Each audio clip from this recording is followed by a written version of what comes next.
हाँ दोस्तों, मैं मोहम्मद मुख्तार आपका फिर से मैं अपने YouTube चैनल सुगम संगम पर स्वागत करता हूँ।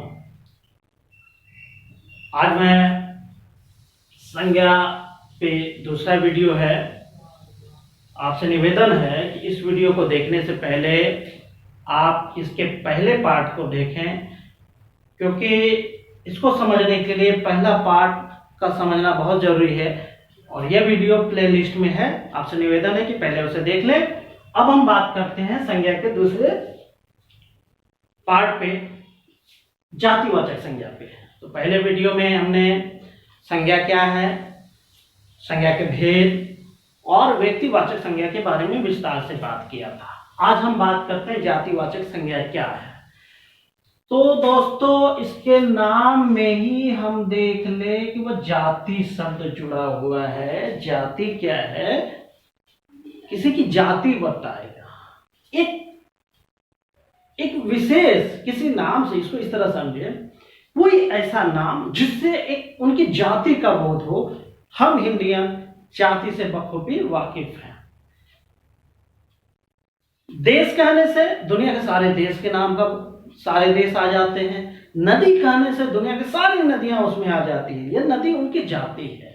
देश सारे देशों की एक जाति है, पहचान है। ठीक है।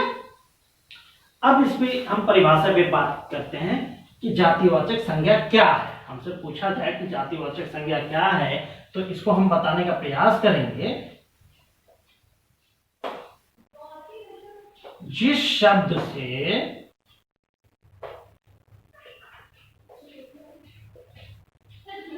एक ही प्रकार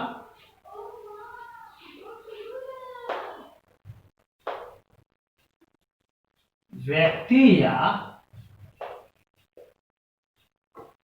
वस्तु का बोध हो, उसे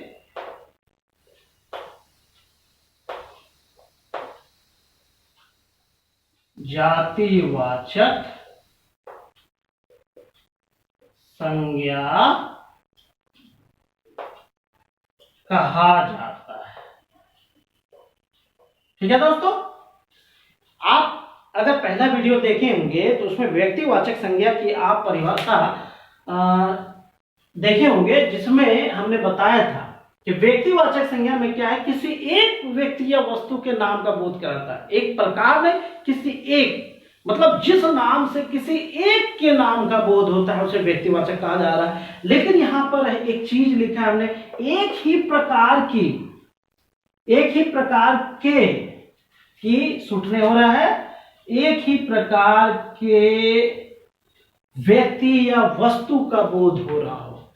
अब हर आदमी इसको इस तरह का भी कह सकता है, जिससे किसी व्यक्ति या वस्तु के जाति का बोध होता है। लेकिन वो परिभाषा जो है कि पूरी तरह शुद्ध नहीं है, क्योंकि जाति शब्द कुछ और मायने में होता है। यहां हम उनसे इजी वे में पढ़ेंगे कि जिस शब्द से किसी एक ही प्रकार के व्यक्ति या वस्तु का बोध हो उसे जातिवाचक संज्ञा कहते हैं। आइए दोस्तों जानते हैं। अब जैसे इसका लिख दें हम, जैसे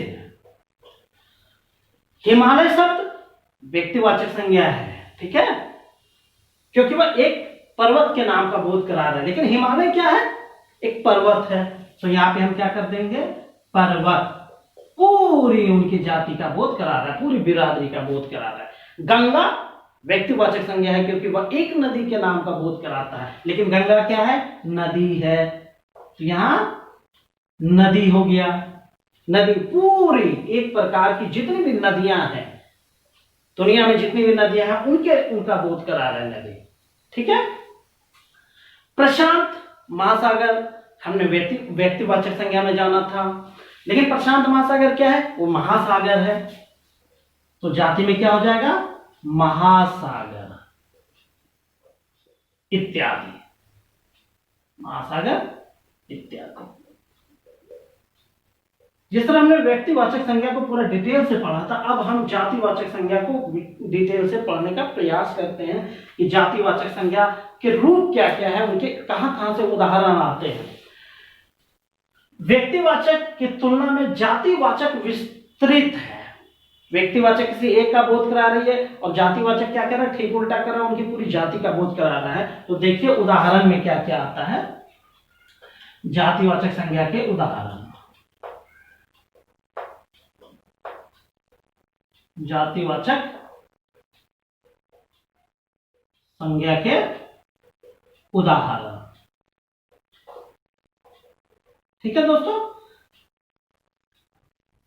हम मिस करते हैं, इतना सा यहां तक पढ़ लेते हैं, उनके बाद उसके बावजूद भी हम परीक्षा में मिस करते हैं, और मिस हम कहां कहां करते हैं वो आज हम बताने का, क्लियर करने का प्रयास करते हैं। जैसे सगे संबंधियों,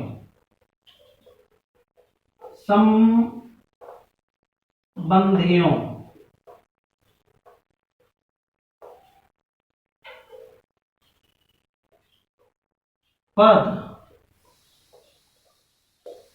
पेशा का नाम जब आता है वो जातिवाचक संज्ञा का आता है। देखिए क्या क्या है, जैसे बहन, बहन जातिवाचक है। माता जातिवाचक है। और देखिए पद क्या है, लिपिक, लिपिक जातिवाचक संज्ञा है। मजदूर जातिवाचक संज्ञा है। राष्ट्रपति जातिवाचक संज्ञा है। क्लियर है दोस्तों।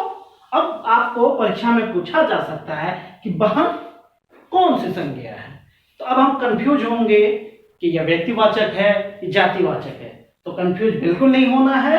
बहन किसी एक बहन का बोध नहीं करा रहा है, दुनिया की जितनी बहनें उनका बोध करा रहा है।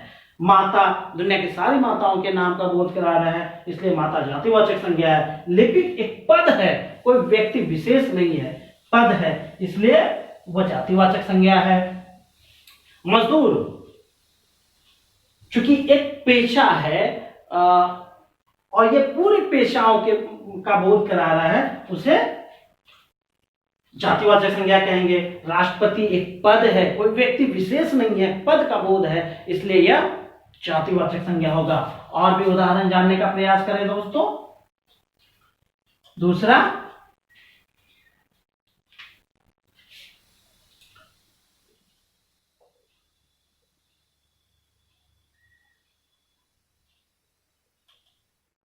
देशों, राष्ट्रों के नाम।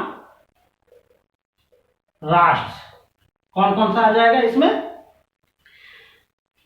कि वह जातिवाचक संज्ञा हो।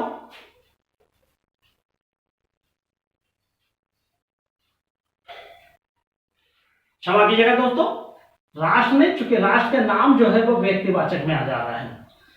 हम जानते हैं पशु पक्षी,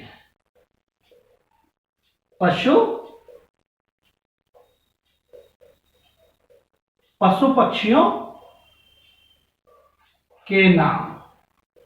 अब देखिए जैसे पशु पक्षी क्या है, घोड़ा, किसी एक घोड़ा का बोध नहीं करा रहा है, ये पूरी घोड़ा जाति का बोध करा रहा है। घोड़ा हो गया, कुत्ता हो गया, गोरैया हो गया इत्यादि, ये नाम जो है वो जातिवाचक में आता है। अभी हम आगे क्लियर करेंगे कि व्यक्तिवाचक और जातिवाचक में कैसे अंतर किया जाता है। तीसरा जान लीजिए दोस्तों, पहले ये क्लियर हो जाना चाहिए। पशु पक्षियों का नाम जब आता है, किसी एक खास पक्षी के बारे में नहीं बताया जा रहा है, तो वह जो है अगर उनकी जाति का बोध करा रहा है तो वह जातिवाचक संज्ञा होगा। जैसे गोरैया है, वह गोरैया जाति का बोध करा रहा है। कुत्ता है, वह कुत्ता जाति का बोध करा रहा है। घोड़ा जो है वह घोड़ा जाति का बोध करा रहा है, इसलिए वह जातिवाचक संज्ञा हो गया। अब आगे देखिए, वस्तुओं के नाम के नाम। अब थोड़ा सा दिमाग पे जोर डालिए, कि वस्तुओं के नाम में वो कौन कौन से वस्तु होंगे जो जातिवाचक संज्ञा का बोध कराएगा। ठीक है, थोड़ा सा दिमाग डालिए, आप पे हम छोड़ते हैं, उसके बाद हम उदाहरण लिखने का प्रयास करेंगे।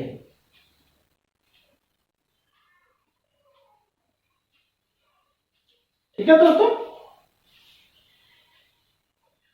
मेरा विश्वास है आपने दिमाग पे जोर लगा लिया होगा। अब हम जानने का प्रयास करते हैं। जैसे वस्तु, कुछ भी वस्तु है, टेबल, टेबल, सोफा,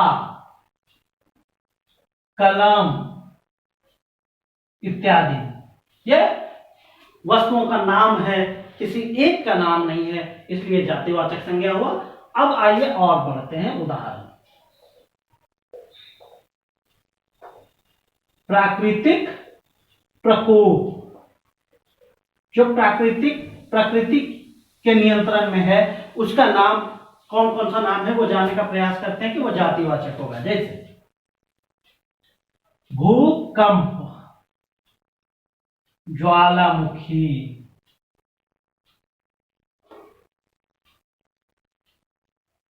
ठीक है, बाढ़, ये सब नाम है जो जातिवाचक संज्ञा में होगा। ये मैं इसलिए बता रहा हूं क्योंकि परीक्षा में हमसे परिभाषा नहीं पूछा जाएगा, बल्कि कोई शब्द विशेष दे दिया जाएगा, उसका संज्ञा हमको बताने के लिए कहा जाएगा। जैसे दे दिया जाए भूकंप कि कौन सी संज्ञा है, तो बेझिझक कहेंगे कि भूकंप जातिवाचक संज्ञा है, क्योंकि ये भूकंप किसी एक भूकंप के बारे में नहीं, बल्कि दुनिया में जितने भूकंप हैं उनका बोध कराता है। ठीक है, भूकंप किसी एक का बोध नहीं करा रहा है, या उस एक की जाति का, मतलब एक ही प्रकार के नाम का बोध कराता है। ज्वालामुखी किसी एक ज्वालामुखी के नाम का बोध नहीं है, बल्कि पूरी ज्वालामुखी जाति जो है उसका बोध करा रहा है। ठीक है, ये इनका जो है कि मुख्य अंतर था व्यक्तिवाचक और जातिवाचक में। अब हम थोड़ा सा आगे बढ़ते हैं, एक उदाहरण से समझने का प्रयास करते हैं कि वहां हम कैसे क्लियर कर पाए कि कोई व्यक्तिवाचक संज्ञा है या जातिवाचक संज्ञा है। उसके बाद हम अन्य संधि पर भी बात करेंगे।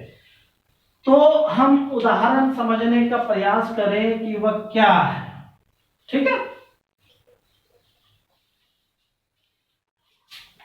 जैसे एक शब्द मैं लिखता हूं,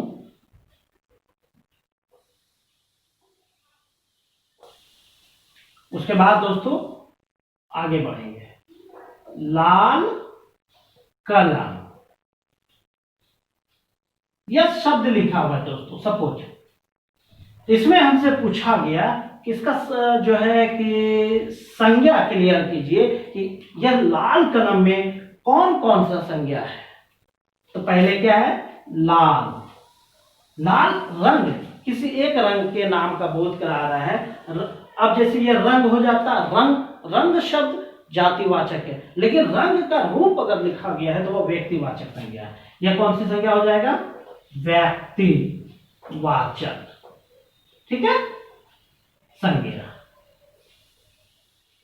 कलम क्या हो जाएगा, कि कलम जाति का बोध करा रहा है, किसी एक कलम, खास कलम का तो बोध नहीं करा रहा है, तो इसमें वह क्या हो जाएगा, जातिवाचक संज्ञा, जातिवाचक संज्ञा।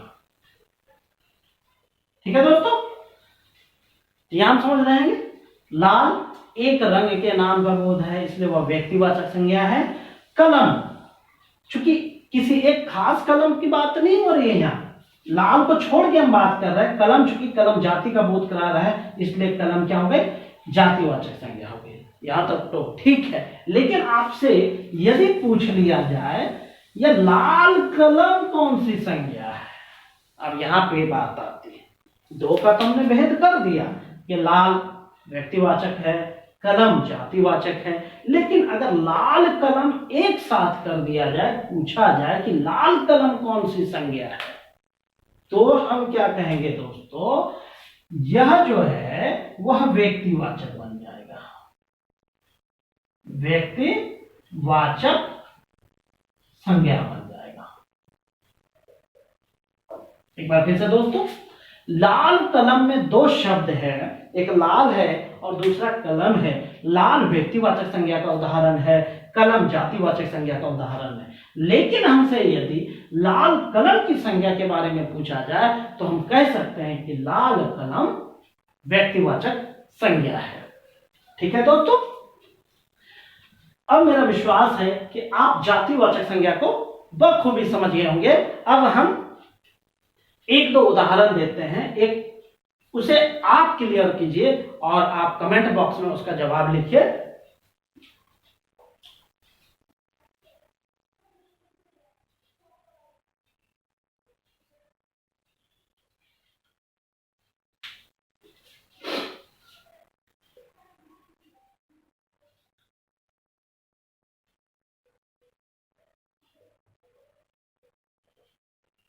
हिमालय पर्वत,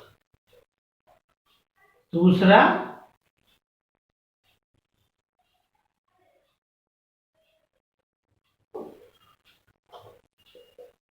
उत्तर दिशा। ये दो शब्द है दोस्तों, घबराने की बिल्कुल जरूरत नहीं है। आप इनका प्रैक्टिस कीजिए, आप कमेंट कीजिए, कमेंट में हम जरूर जवाब देंगे, आपके सवालों का जवाब देंगे और इसका क्लियर हम करेंगे।